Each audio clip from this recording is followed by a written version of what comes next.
let's face it, guys, the UK economy is stuffed. Growth is pretty much flatlined. So in this economic climate, how do you adapt your property investing game to continue to turn those profits? To discuss all that, I'm joined by John Howard. John, how you doing? I'm all right. You're a happy chappy, not this today, aren't you? I mean, goodness me. Fortunes are made in recessions, but... Well, they are, but... Do you think it's a recession? I know they're not calling it a recession, but do you think... I think it's very tough, and I think it's going to get tougher later on this year.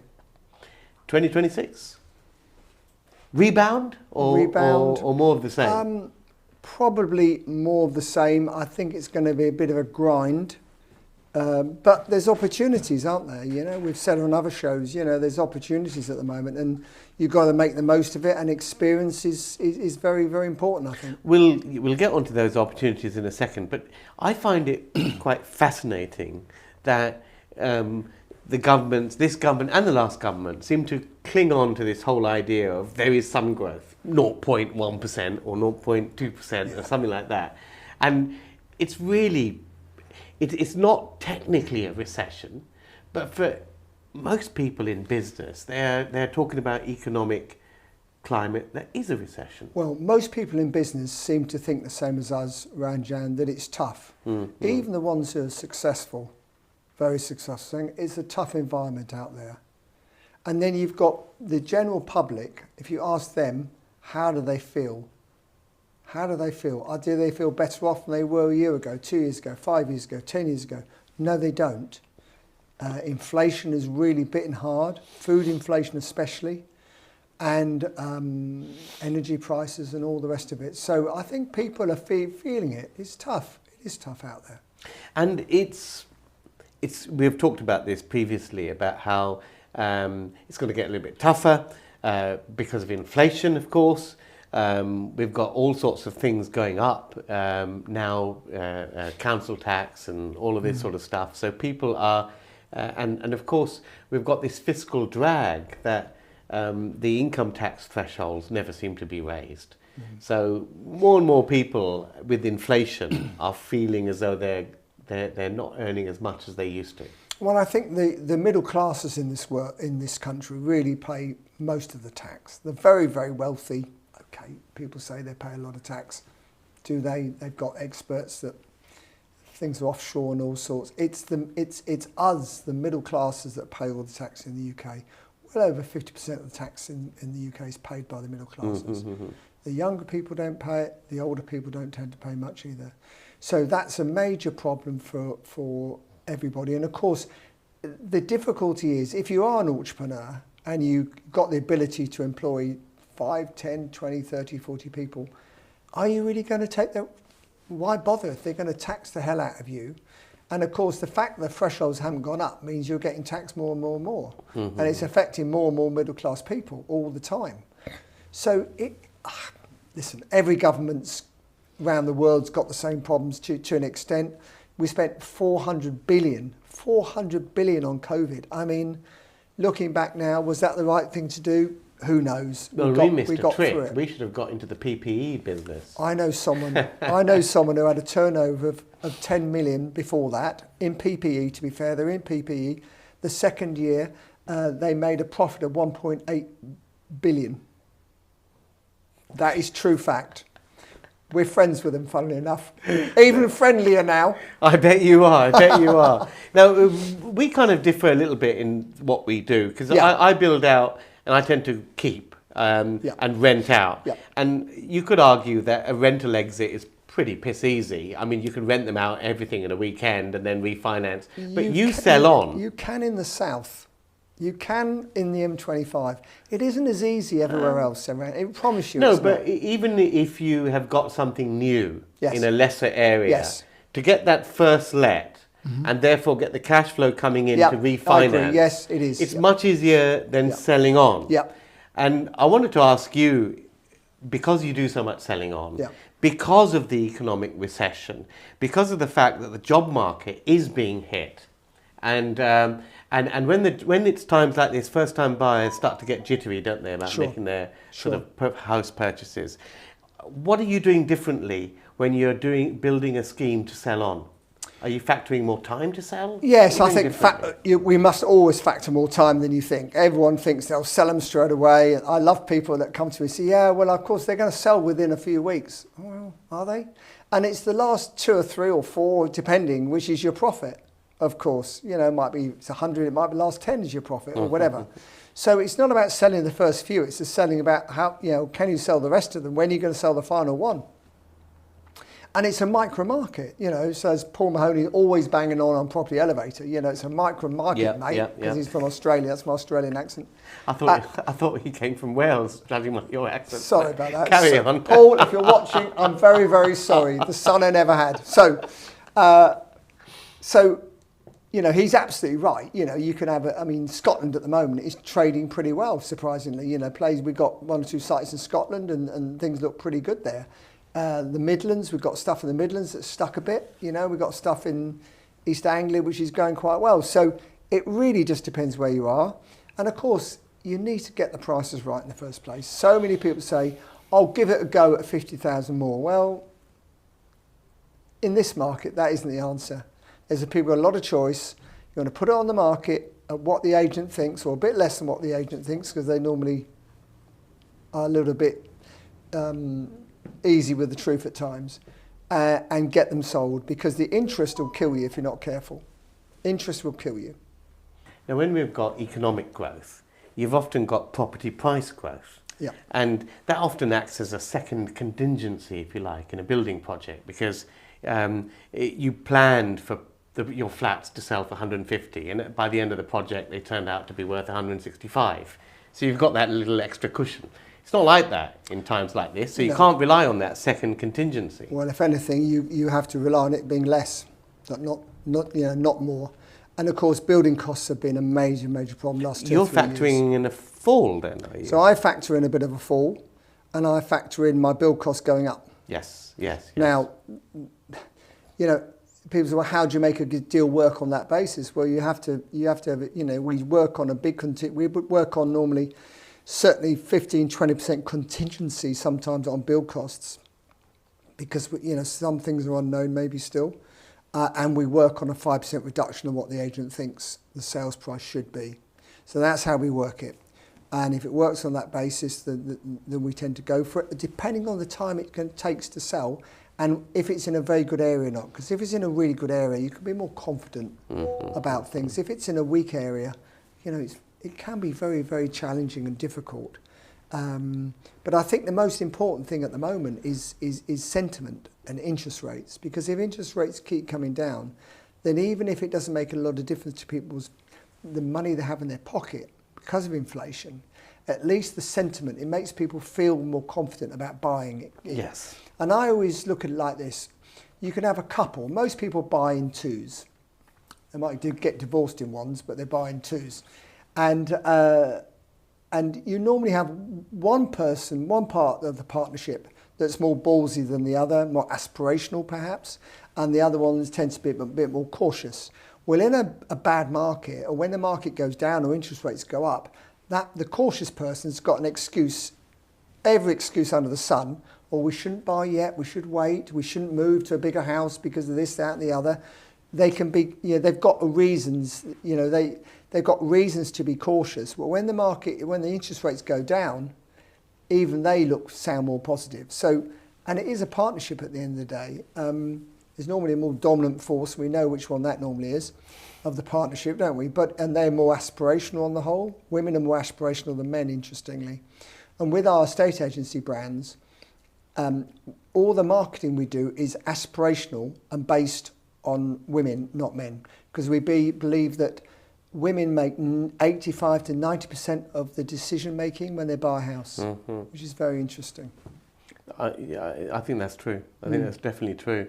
I think with, you were talking about building costs earlier. Yeah. I mean, one thing I've noticed is that every year you're doing a scheme or two and you're applying for building regs, and it's tougher each year. And by tougher, it means more building materials shoved into the project, and that increases the cost. And it seems, I've noticed this in the last, it seems like every single year, for as long as I can Agree. remember, they've got more and more onerous. I agree with you, Ranjan, entirely. Every year, new regs come out. Every year they're tougher, more expensive to do. We're not sounding very optimistic, are we, in this show? I think... We're telling the truth. We are telling the truth. We are telling the truth, but we are giving people correct information. Because what I think is that you often find that... Here's the other thing. Sometimes, and I'm sure you find this as well, you lose out on a deal. Yep. And you are convinced that the guy who has bought it has overpaid for it. Yes. And then, because you want to know, well, was I wrong on my assessment, Yep. or was he wrong? You shadow that deal. Yes. And then 6 months, 9 months, a year, sometimes 18 months later, they haven't built out yet. No. And the next thing you know, it's on sale again Yep. with permission for this and that. And basically, they got these build costs wrong. Yep. They either underestimated the cost to build out Yep. and or overestimated the end Yep. sale price. So I think it's important to tell it as it is. You can still make money if you buy right. You have to buy right. And I think both those scenarios are correct. They've underestimated the build and they've overestimated the sale. And of course, that's a disaster because, you know, any margin you have is being shut down both ends. Yes, yes. And there's an awful lot of property. We buy a lot of stuff off receivers, property off receivers and people. And when you see the mitigating disasters some of them have to deal with, you know, where it was never going to work in the first place, not in a million years. And they've managed to borrow money from banks or however they've done it, you know, whatever. And, you know, there for the grace of God go all of us. Because you show me a property developer that's never lost any money, I'll show you a lie. We've all had problems. We've all had the odd deal that hasn't gone right. That's how it is. That's what life's like. And, you know, I don't want to sugarcoat it and say, look, everything's always wonderful and everything's always perfect, it works out. But of course it doesn't, just like it doesn't in life. But it's how you get out of those problems, how you deal with those problems, how you deal with the pressure, how you deal with the banks, how you deal with, you know, if you've got angel investors or not. I mean, I'm fortunate enough that I don't have any of those or anything like that. But if you do, you need to, you know, work with them and they need to work with you to get out, to unravel the problem that you become involved in. I think it's a time for specialising in some stuff and specialising in how to solve problem properties. Yep. and specialise in the types of problems you want to solve.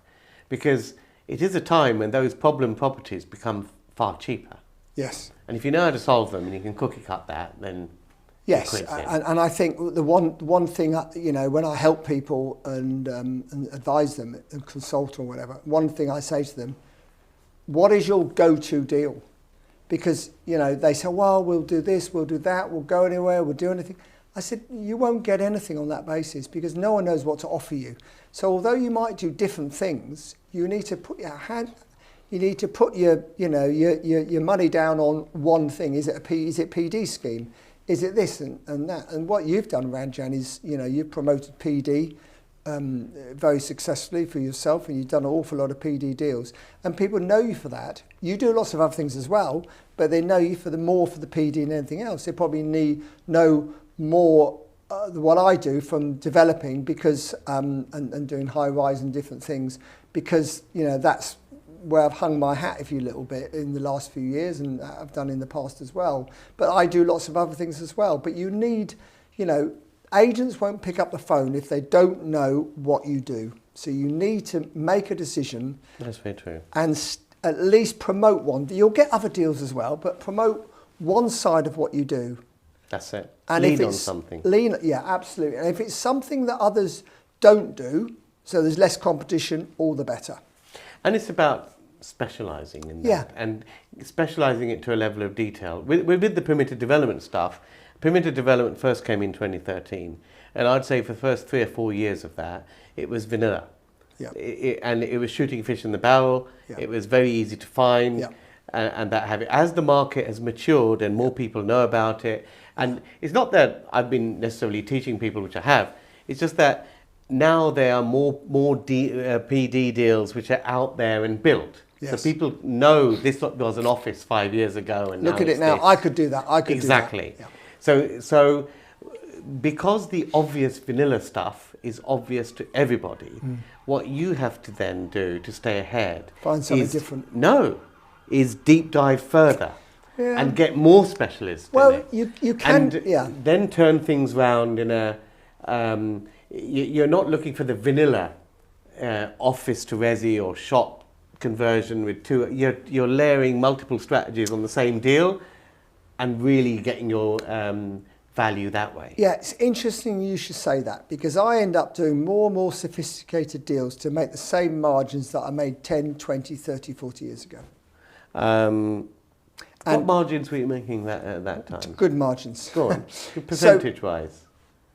Well, it depends on deal to deal. Sometimes you have a real lucky one. Exactly, it depends on the deal, doesn't it? Suddenly. But that is how, and what we've always tended to do is when everyone starts to doing something, when everyone works it out, we tend to try and jump on another strategy. Mm-hmm. That's what we've tended to do over the years.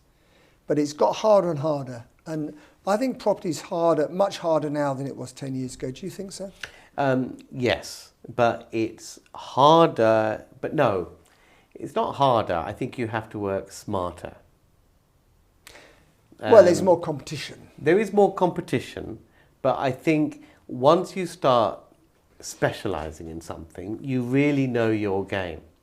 And I think in the current market, I think it's probably harder for an amateur to raise fantasy money. Yes, I agree. On a particular project. If the figures don't stand up, unless they're putting in a ton of their own cash and willing to lose it, it's not going to be as easy to raise money as in bygone years. So ultimately, it is professional investors who are operating on the same sort of spreadsheet and metrics. Yes.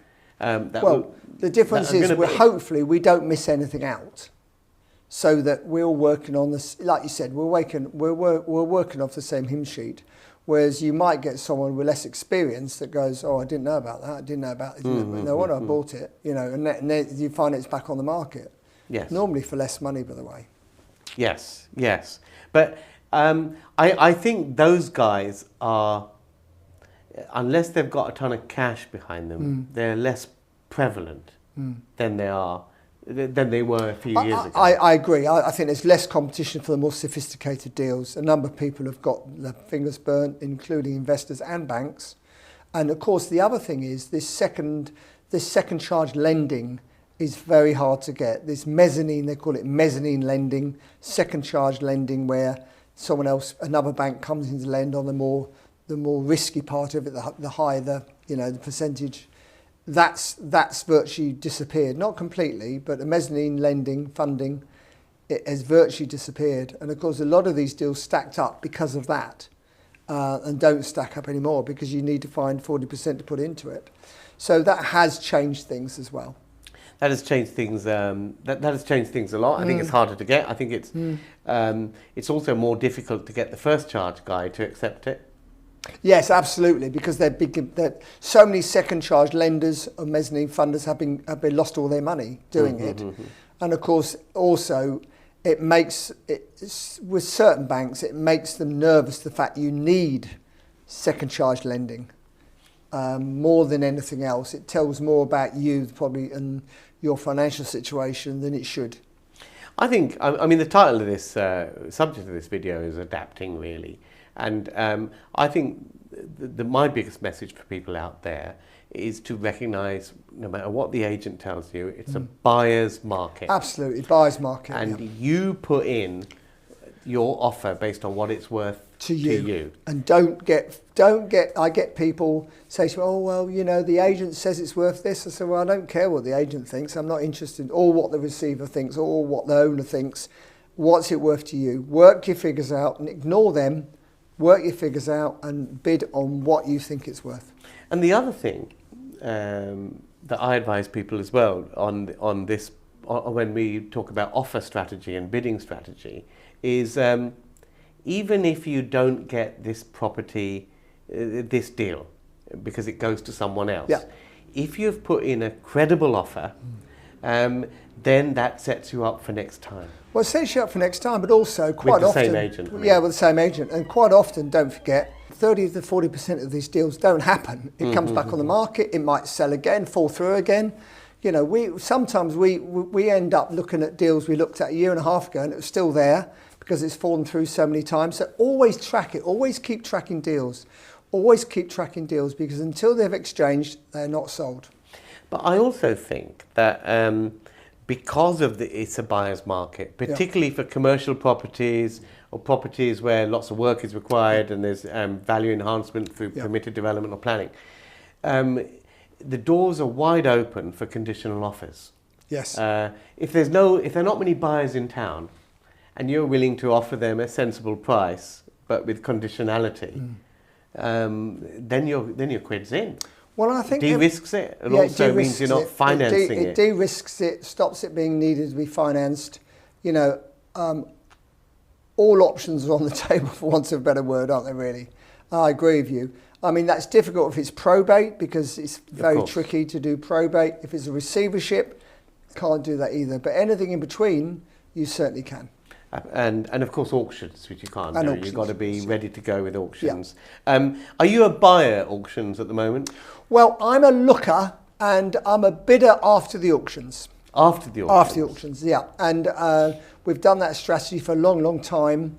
Sometimes we bid at the auctions, but I get so disappointed and waste so much time looking at deals that don't happen because people bid too much that I tend to now wait till after the auction. If it's not sold, I then pounce on it. It's cheaper and you've got a bit more time. You can negotiate the length of completion as well. I like 8 weeks, not 4, to get everything organised.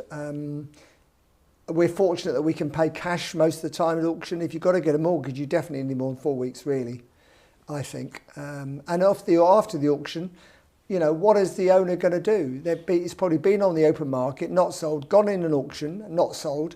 All they can do is put it back in the auction for less money next time.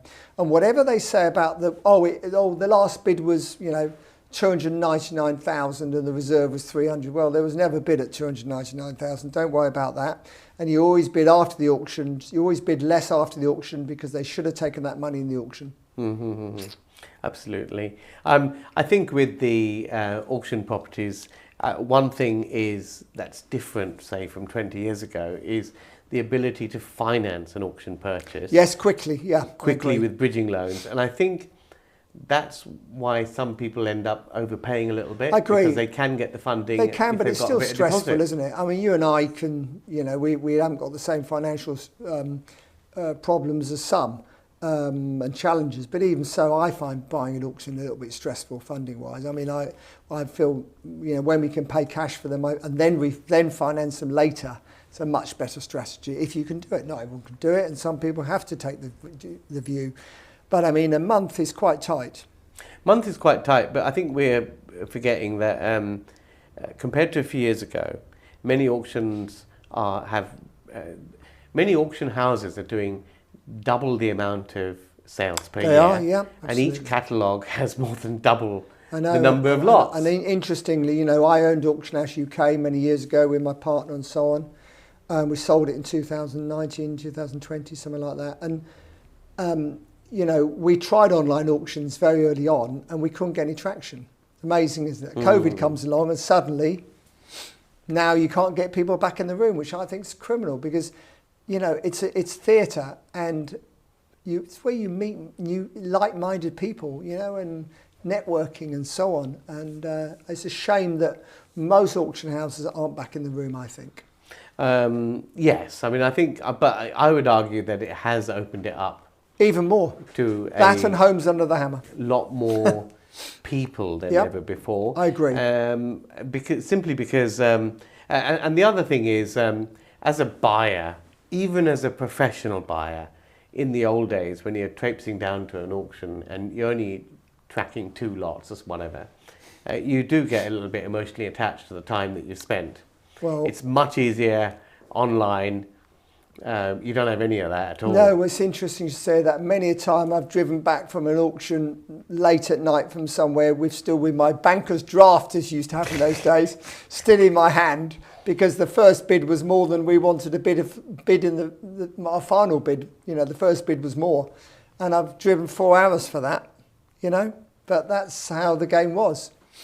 Do you think vendors across the board have basically understood that it's a buyer's market and fully reset their expectations on asking price? No, I don't think so. And I think agents have got a big problem re-educating them to that. And of course, a lot of agents, you tell them, oh, well, that building needs 200,000 spent on it. They haven't got a clue. It's 200, 100. They just, they don't know. And the problem is the vendor, the owner, just buries their head in the sand. Oh, it's not going down. Nothing's gone down. Building costs haven't gone up. All this silly talk. Unless they're going to be sensible, I don't want to know, because it's a waste of my time. So I quite often say, is the vendor sensible? Do they really want to sell it? Do they need to sell it? Are they motivated? If they're not motivated to sell it, it's a waste of time even getting involved. A total waste of my time. That's the thing. I mean, motivation is the key. And if you combine that with the property having been on sale for 3 months, 4 months, 5 months, the longer it's been on sale for and the more motivated they are, the better deal you're going to get. The last thing I want to hear is, oh, we're having an open day. We've got 10 people coming at the moment. Oh yeah, good luck. I'm not going. Wasted time. If I'm number one, if I'm the highest bid out of 10 people bidding or 5 people bidding on a property, I've done something wrong. Why am I so clever that I can afford to bid more than everyone else? There's something wrong. I want to be the person, after 3 sales have fallen through, the agent rings and says, John, we've just got to get rid of it. What will you bid? That's what I want to hear. So 2025 is going to be a bit of a challenge. You've got to buy at the right price. You've got to buy low. Do you think 2026 is going to be the same? I hope so. I think so too. I think it will be so. I think so. I can't see anything. I don't see this government being radical enough to change too much. You know, I really can't see them. I certainly can't see them helping entrepreneurs, which is what we are. We're entrepreneurs. But if you want help as an entrepreneur, follow this channel, like, subscribe for more of these videos. That's it for this episode. Join us next time.